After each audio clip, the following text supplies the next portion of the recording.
Welcome to the Revolution, where our mission is to make our dollars revolve in our community. One of the leading reasons why people fail to meet their financial goals is a lack of understanding about how money works. What is money, and where does money come from? Sadly, most of us think we know the answers to those questions, but have no idea. The Federal Reserve is one of the most mysterious and most powerful organizations in the world. Today, we're speaking with Mr. Aubrey Tooson, a financial guru who'll shed some light on how money flows through the Federal Reserve System and the government and how it directly affects us. He'll also inform us of the importance of home ownership in the Black community. Let's chat with Mr. Tooson.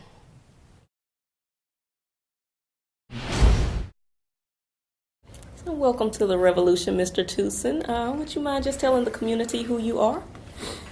Yes, actually, I'm a retired Army veteran, and started my career back in 1973. Retired in '97, taught high school at Central High School for 2 years before I ended up getting into real estate. And I thought it was an interesting field. In fact, one of the instructors that was working with me, he had already gotten his license, and he suggested that I at least take a look at it. And I did, and really, I thought the school system, the kids were great, but I had a problem with the faculty. I was used to operating quite differently. My background, we had 5 battalions, 3 in Texas and 2 in Colorado. So, as far as managing people and making sure that things got done, I wasn't too satisfied with the Tuscaloosa City school system, so that kind of forced me to go ahead and make the decision to go ahead and get the real estate license. And obviously the rest is history. Started that in '99, and I think I've been doing this for about 18 years. Wow. I know you do have a very impressive resume from your military service all the way through your financial services industry background and the real estate, of course. So with you having such a wealth of knowledge on different subjects and dealing with finance and wealth, I knew that you would be a prime person for to teach the community the basics of the American economy. So I know most people probably don't really know much about what the Federal Reserve is. So do you mind just giving us a brief synopsis of how the Federal Reserve works? Sure, I'll be happy to do so. And actually, I think economics is one of the subjects that does not get enough attention in the school system. And really, if you want to start from the basics, you kind of have to make the students understand what the Federal Reserve actually is. I didn't know a whole lot about it. I kind of stumbled up on it from watching some YouTubes and reading different books. And the history is really phenomenal. There used to be 2 central banks before the 1900s. And central banks, if you didn't know, has a tendency to take advantage of the community, and a few people make a lot of money from others. Mm-hmm. The history of the Federal Reserve in the United States, actually in 1910, the Rockefellers and the J.P. Morgan Chase met at an island called Jekyll Island. Mm-hmm. in Georgia. And they were so secretive, they didn't even use their real names. In 1913, Woodrow Wilson, who was the current president at that particular time, was kind of tricked into signing the Federal Reserve Act. Now, they did this on the 23rd of December, knowing that everybody else in Congress had basically gone home. Mm-hmm. So they kind of masqueraded it, pushed it through, and the rest is kind of history. Actually, the Federal Reserve has never been audited. It's a banking cartel. Mm-hmm. It is just like the drug cartels to a degree, and they go unchallenged. Now, in 1913 is actually the date or the year that the Federal Reserve was instituted into our system. And you would think that Congress, who has the power to print money and make coin money, they gave the banking cartel the authority to make the money for America. So basically they print money out of nothing, out of thin air, and then they loan it to the government at 6% interest. When you look at the $20 trillion that we're in debt, a large portion of it actually goes towards the Federal Reserve. We think that in another institution that got implemented in the 1913 is the income tax. Now, normally we think that the income tax goes to build the roads, the schools, the infrastructure for the country, but a large portion of that actually goes to pay the Federal Reserve also. Yeah. It's kind of ridiculous, isn't it, when you really think about it? And like you said, that's something that is not taught in schools, and I wonder why it's not taught in schools, because I have gone all the way through having a bachelor's in business to having an MBA to a part of my PhD, and nobody in any of those business courses has really sat down and explained how the Federal Reserve works, especially given all the details that you have. So I have done that research on my own, so I'm a lot more informed than most of the rest of the public is. Correct. So that's why I think it's important for us to sit down today so that the rest of the general public can get that information as well. So knowing how integral the Federal Reserve is in our economy, most people would probably think that it's run by world governments.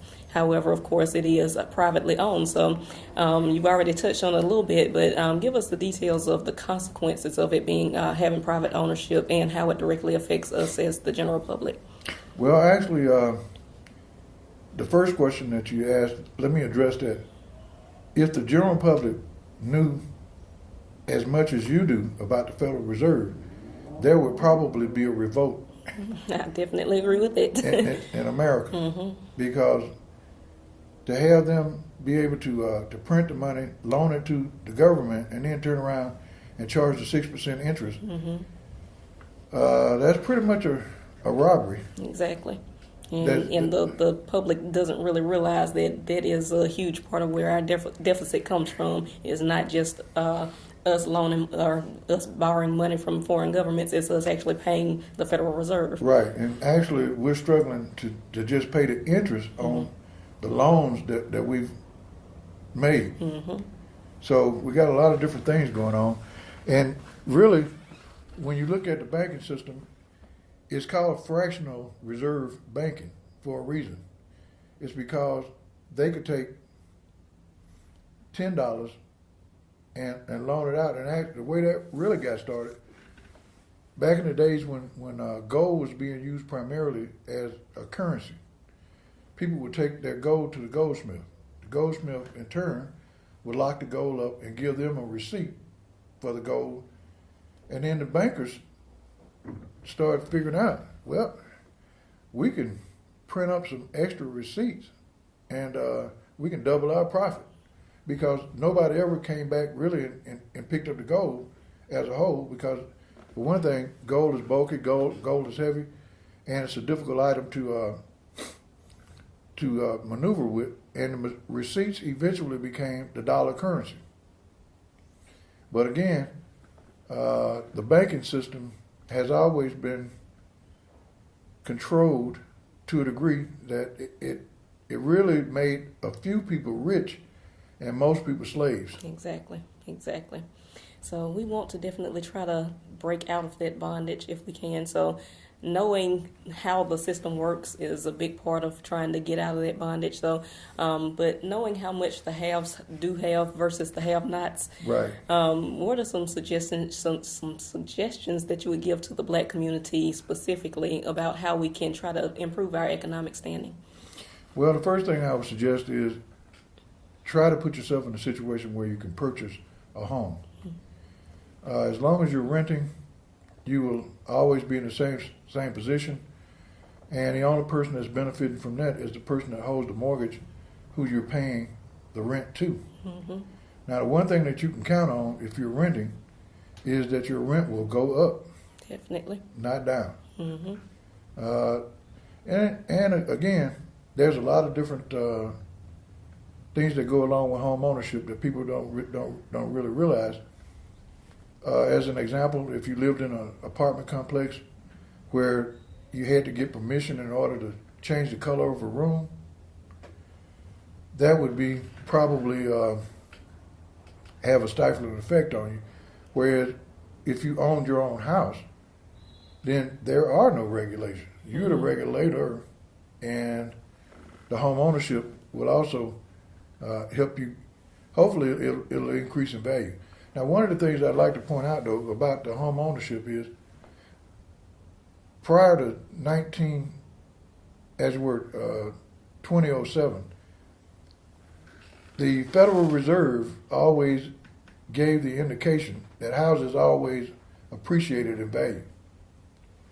And a lot of people bought houses because they thought, well, this is going to go up. I'm just going to take the value out of the home. Matter of fact, I can tell you, one of the ways that we started our real estate company was having a loan that borrowed the appreciated value of the home. It allowed us to enough cash to get started. But if you're deciding to buy a loan, one thing you need to really be very, very, very much aware of is where the home is located. All homes don't appreciate in value at the same rate. And if you buy a house that is in an area that is not appreciated in value, then you're going to be in the same position. You just pay the mortgage until you pay it off. Mm-hmm. And of course, then you had an option if you want to sell a house or if you want to rent it out or whatever it is that you want to do. It gives you a lot of options. But the other thing that I don't think the black community is aware of is the value of gold and silver. In the event that the economy does take a turn for the worse, usually those particular minerals go up in value. And so it's kind of a hedge. It's a protection type of insurance against a bad economy. Now, for the last couple of years, we've been talking about we're in a recovery. To be honest with you, I haven't seen very much of a recovery in the black community. Yeah, me either. And so one of the other things that you mentioned, you had extensive amount of education. I would look towards, in some cases, learning a skill as opposed to going to college. Because I can tell you, some welders, if they're in the right position, can make up to $50 an hour. That's a lot more than your high school high school teacher. Mm-hmm. Yeah. So your standard of living, quality of life, and all of that could certainly be a whole lot better. Now, in 1834, we were on the gold standard, and the reason we go on and off of the gold standard is usually when people start a war, in order to make sure that they could pay for the war and print the money, if you had 100 bars of gold and you had $100, then that would be a 1-to-1 type situation. But if you took yourself off the gold standard and you went ahead and printed $500 instead of the $100 that you used to have, you just double your profit. Mm-hmm. Now, these wars don't actually start by accident. Actually, you can trace each one of them back to a particular situation. World War I was started because a boat called the Lithuania was boarded by Americans, and they purposely sent that boat into waters where they know German U-boats operated. Okay, once they blew it up, it made everybody mad in America, and everybody wanted to get into the war because prior to that, we were trying to stay uninvolved. Mm-hmm. Then we had World War II, which was started with the Japanese bombing Pearl Harbor, and even though we had 2 weeks' knowledge that they were coming, they failed to notify the sailors in Hawaii, and they got annihilated. World War II. Vietnam. We had the Gulf of Tonkin, which supposedly we were attacked by the North Vietnamese, and that triggered the war. But the fact is, that never happened. But you see, war is very, very profitable for a certain amount of people. It is. And so they've done that over the years, and then 911, you can draw your own conclusion. If you do the research, some people would say that it was an inside job, which I personally believe because I'm familiar with this type of material called thermite. Now, nanothermite is a different type of thermite, and it burns a lot hotter. But when you got molten steel running down the street, that didn't happen from any aircraft that crashed into the top of a building. When you go back and do the analyzation, a lot of things that happen in America is orchestrated by very few people. So the reality of it is, I would buy some gold and silver if I could, and actually gold is trading probably at about $1,300 an ounce now, and silver is about $16. So really it's not that expensive if you just happen to buy some every quarter or whatever. And my suggestion is, do not buy the paper gold or silver. Actually buy the physical metal and have it delivered to your house. Okay. Put it in a safe, because the paper gold and silver, they've oversold it, and there's nothing to back it up. So if you ever had to ask them, I want to trade my paper in to get my gold, they may not be able to produce the gold. You know, one of the things that we've seen in the news lately are these bank runs, which we haven't seen in America in probably about a century, but it's happening where in Venezuela they just had their economy collapse. We saw it in Greece a couple of years ago. Correct. And people don't realize that it's very, very easy that it could happen here. It could happen. Our economy is skating on such thin ice because we have overextended ourselves so much. So I want to take a quick break here. You've given us a lot of good information. We want to switch gears after the break and talk a little bit more about real estate, since that is your specialty. So we'll be right back. Great.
So we're back with Mr. Aubrey Tooson. He has given us a wealth of knowledge about the Federal Reserve and has touched on real estate a bit. So I want to go a little bit deeper into real estate since that is your specialty. Sure. It is one of the most lucrative and fast and growing fields in the U.S., but however, a lot of people in the black community seem to be intimidated by this field. They think that you have to already be rich or you have to have perfect credit in order to buy or sell property. So are those ideas pretty accurate, or are they just urban legends?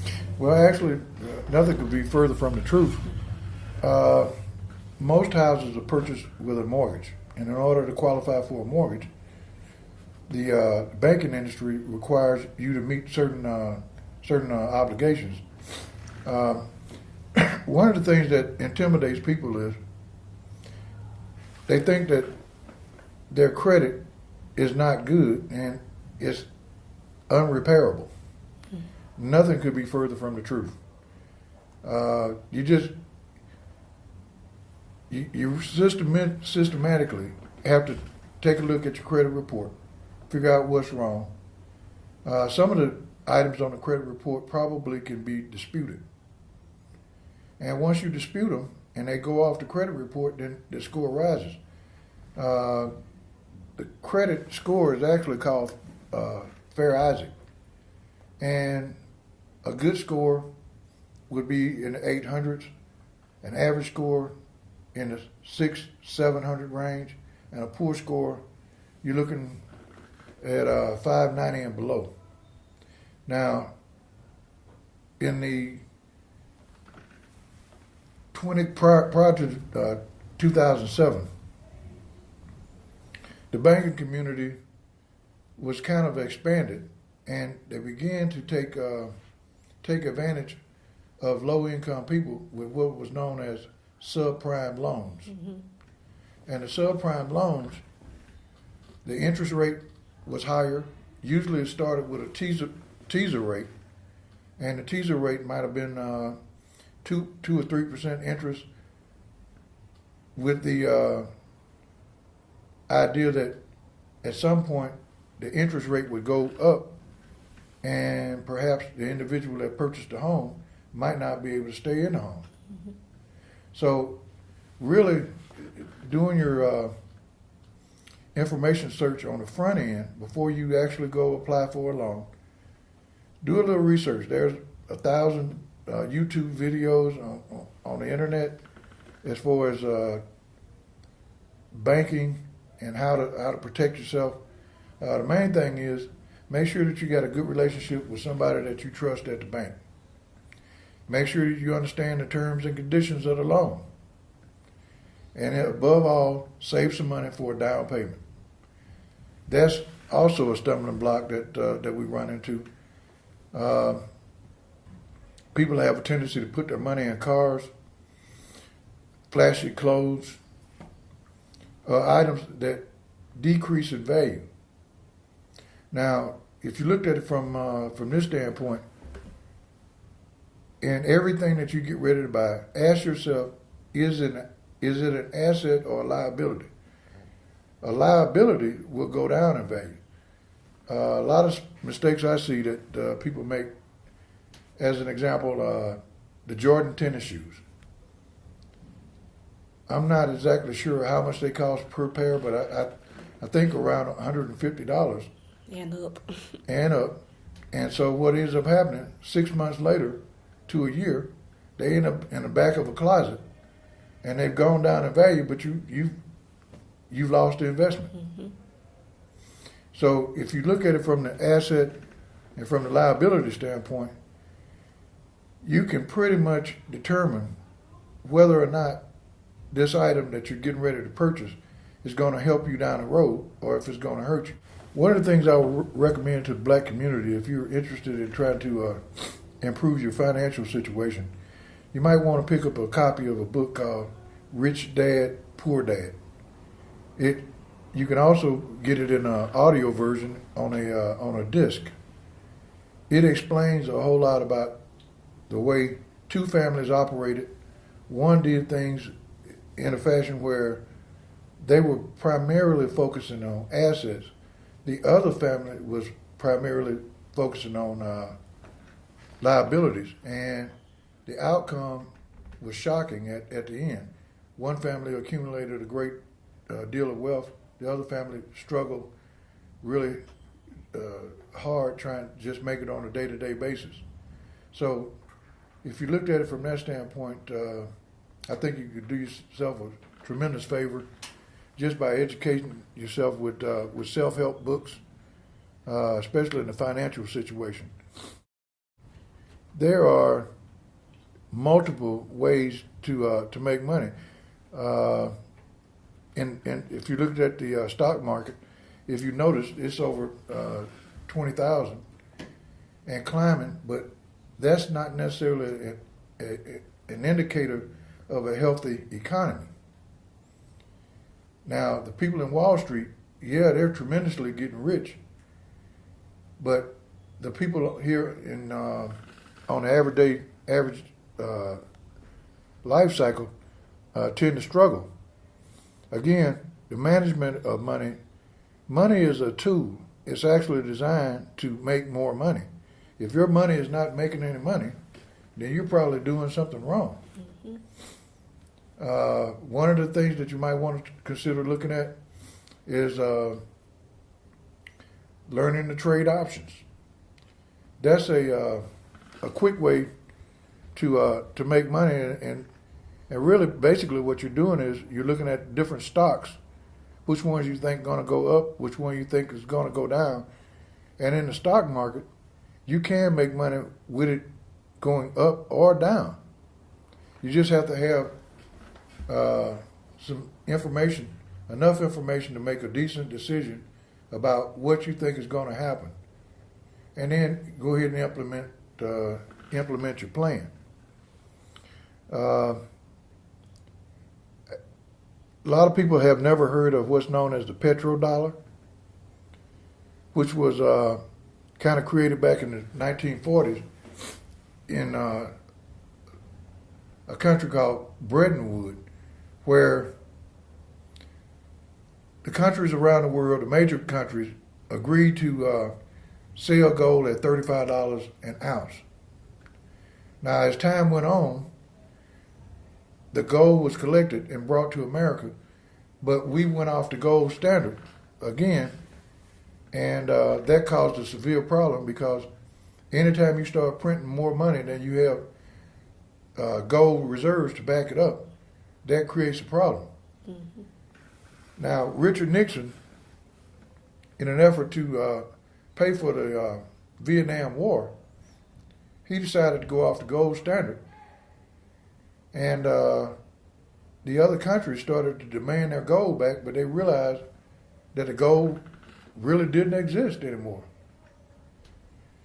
In the mid-'70s, America did something kind of strange that really propelled it and made it become very, very rich.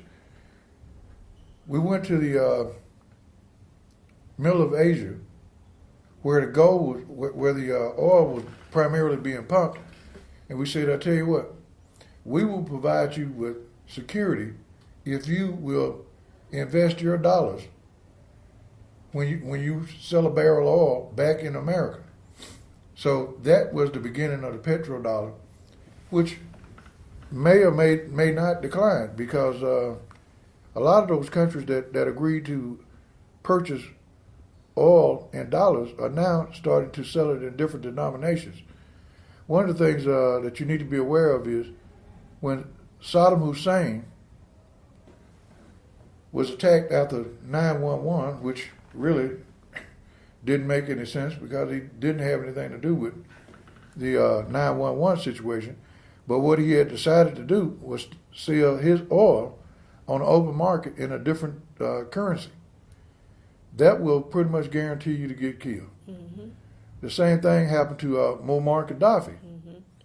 He decided to sell his oil in gold dinars.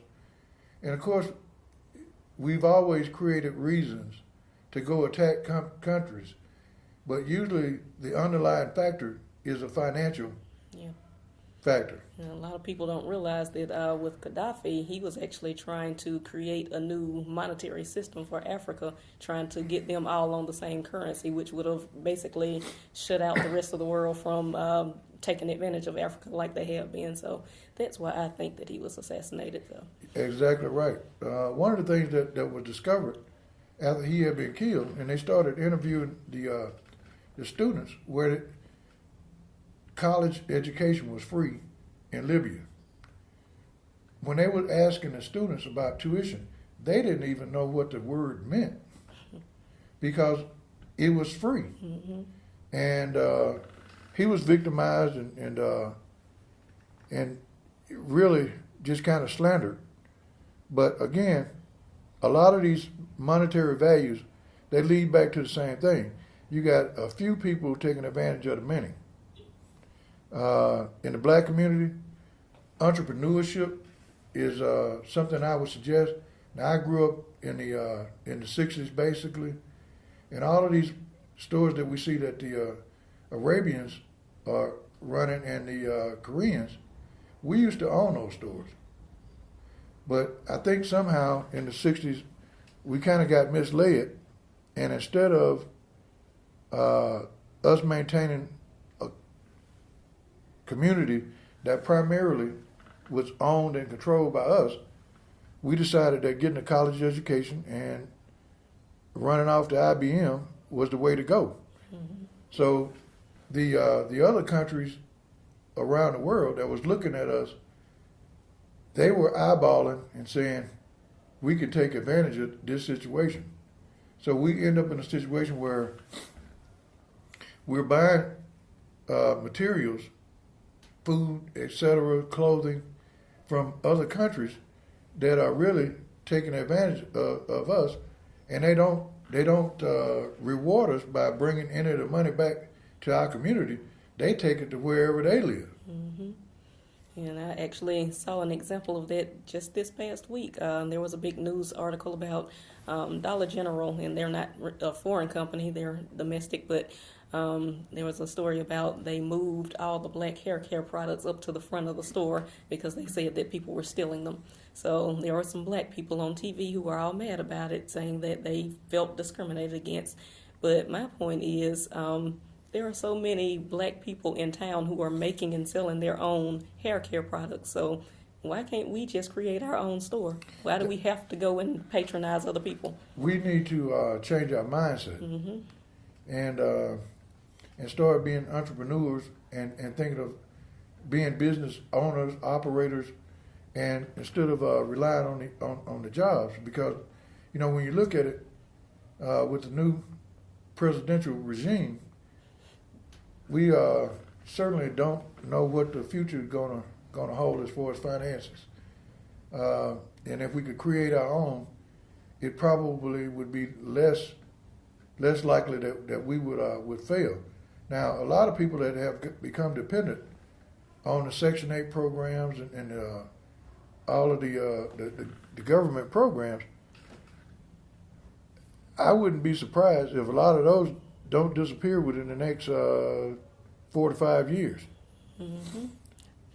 I agree with that, and you never know what might happen. So I hope people have a backup plan because, they are skating on thin ice there. Yeah, and there's no guarantee that those programs will be around.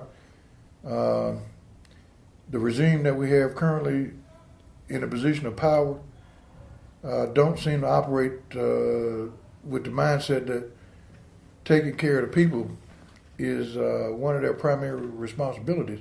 They seem to think that they operate more like an oligarchy mm-hmm. than they do a government. Yeah. And so it would be to all of our advantage. Start thinking of a home business. Usually everybody has at least one talent that's better than most. And if you take that and exploit it, you could probably find out that you could actually own and operate your own business. Mm-hmm. And one thing that I don't get about that is so many people say, well, I don't have the skills, I don't know how to run my own business, but people forget that there was once a time where people didn't go work for other people. In prehistory, you had to go out and make a life for yourself. Otherwise, you don't eat, you die. Right. So I don't understand that mindset. A classic example of that would be Tulsa, Oklahoma. At one time, they were known as Black Wall Street. Yeah. And they were operating so well and so efficiently that in actuality, their white counterpart got jealous and was waiting on a situation to happen. Some guy got on an elevator, stumbled and fell into a white lady, and she claimed rape, and that was all they needed to light the fuse. Yeah, and burned their whole town to the ground, basically, and ran all the black people out of town. So now that whole area is struggling, even, what was it, 100 years later almost. So yeah, it's sad what they've done to us, but I think that we can rebuild. We still have the talent to rebuild, and we just have to get our drive together to rebuild. Yeah. Well, the example is, if they could do it in Tulsa, Oklahoma, and they would thriving black community, we could certainly do it now. Mm-hmm. Exactly. But we got to change the mindset again to a entrepreneur type thinking, and the job that you have, that's great. The problem with the job is you've been working at a company for 30 years. You got the gold watch, but you can't transfer the job that you had to any of your kids. Mm-hmm. Exactly. Now, the benefit to business ownership is you can pass that down generation after generation. And I'll tell you, some of the people that really are doing an excellent job of that, if you look at the Hispanic community, they are booming. I mean, when they came in here, they might have started out with an old ragged truck, but you'll see them a couple of years later, and on the side of their truck is their company's name. One of the things that they do very well is get along with each other. And that's something that we don't tend to do. We tend to separate ourselves and disagree. But if you could take a household like some Hispanics, and going back to the real estate, usually if you're renting to the Hispanic community, at the end of the month, you really won't have to go find them. They will find you and pay their rent. Now, they might start out with a small family of 2 kids and a husband and a wife, but then by the time the cousins and everything get there, it might be 10 people living in the same house. But they seem to do that without having a major problem. Mm-hmm. And if you could imagine spreading the mortgage out or the rent out over 10 working adults, then it actually makes everybody's lifestyle a whole lot better. Yeah, we definitely have to get over that whole Willie Lynch syndrome where we are pitted against each other. A lot of people don't realize that it was systematic with the way that we act toward each other and the way that we don't get along with each other. So we definitely have to get past that mindset. So I want to wrap up real quick. You have given us a wealth of information today, and I'm going to put some resources up on the screen because I want the community to really go out and do their own research. I know you've touched on a lot of different things from real estate to the Federal Reserve to the Rich Dad, Poor Dad and everything. So I want people to be able to go out and do their own research, and I definitely want to have you back on the show a little later after people have had a chance to read and watch videos and everything, so we can have an even deeper conversation. Sure, I look forward to that. Awesome. So before you go, just give everybody your contact information if they want to get in touch with you and utilize any of your services. Sure. The best way to contact me is by cell phone. My cell phone is 205-242-2143. If I don't happen to be on it, feel free to leave a message. I'll get back to you as soon as I can. My email address is A as in Apple, D as in David, TOOSON @yahoo.com. And if you send me an email requesting information, I'll be happy to respond to you. If you just want to have a conversation, I'll be happy to talk with you about that. So again, let's make a point to try to help each other do better. Amen to that. Well, I thank you so much, Mr. Tooson, and I'll let you enjoy the rest of your day. Yes, ma'am. And I'll be right back. A revolution is defined as a forcible overthrow of a government or social order in favor of a new system.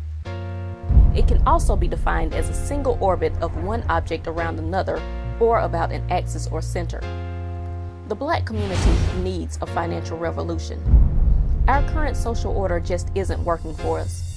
Studies show that when money comes into an Asian household, it circulates within the Asian community an average of 28 days before leaving that community. For Jewish households, it's around 19 days. For Black households, it's a depressing 6 hours, and we wonder why so many of our communities are impoverished. It's up to us to overthrow this social order of mental and economic enslavement and create a new system of unity and cooperative economics. Let's support each other and make our dollars revolve in our community.